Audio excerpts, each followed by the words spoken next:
Bonjour à toutes et à tous, aujourd'hui on étudie un sujet qui peut sembler archi basique mais qui pourtant va vous changer la vie pour ne plus faire d'erreur, c'est de savoir reconnaître où est le verbe. Qu'est-ce que c'est qu'un verbe? C'est un mot qui permet d'indiquer une action ou un état dans lequel on est. Donc bon, verbe d'état on va avoir être, sembler, paraître, etc. Verbe d'action on en a des centaines, marcher, manger, faire, finir, etc. etc. Ça, je vous les ai dit à l'infinitif, c'est-à-dire la version non conjuguée. Mais ce qui nous intéresse, c'est de savoir conjuguer les verbes.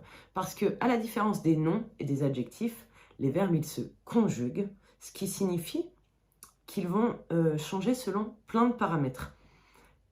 Ce que je vous demande de reconnaître et de savoir, c'est qu'un verbe, il va changer selon son mode. Indicatif, subjonctif, impératif, conditionnel. Il va changer selon son temps.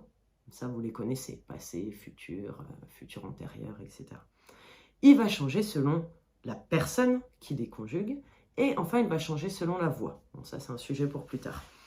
Pour le reconnaître, il y a deux astuces et je vous invite à les écouter tout de suite avec Cat Kuss. Je pense à tout, je pense à nous, à notre enfance. Je t'ai laissé de l'avance, mais quand même je te devance. C'est le travail qui paye, pas la triche ni la chance. Donc, les artistes, ils chantent « Je pense à tout, à nous, à notre enfance ». On va essayer ces deux astuces. La première, pour savoir où est le verbe, c'est de mettre la phrase au négatif. C'est-à-dire, au lieu de dire « je pense à tout », bah, si c'est le contraire, c'est « je ne pense pas à tout ». Et là, le verbe, il se retrouve toujours encadré par « ne » et « pas ». Voilà, première solution. Deuxième solution, de changer le temps de la phrase. Ça va être par exemple, hier, je pensais à tout. Bah, le seul mot qui change, c'est pense. Donc on reconnaît que c'est le verbe. Au futur, demain, je penserai à tout. Ça marche aussi ça marche dans toutes les situations. Hein, quand il dit je t'ai laissé de l'avance, je ne t'ai pas laissé d'avance. Je t'avais laissé de l'avance, je te laisserai de l'avance. On reconnaît toujours où est le verbe, d'accord? Pourquoi c'est très utile?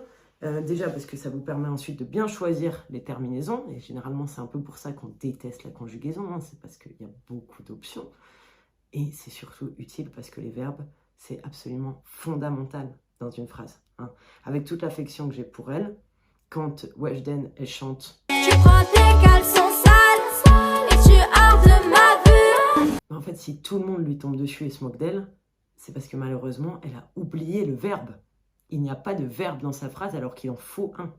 Donc, à part pour les phrases non verbales qui sont un sujet clairement qu'on étudiera plus tard, dans une phrase, il y a un verbe conjugué. Et vous devez savoir le reconnaître parce que c'est ce qui vous permet ensuite de savoir comment on l'accorde.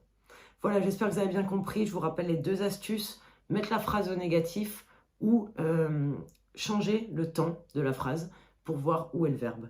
Le mot qui se retrouve soit encadré par ne, pas, soit qui change, c'était ça le verbe conjugué. Bonne journée!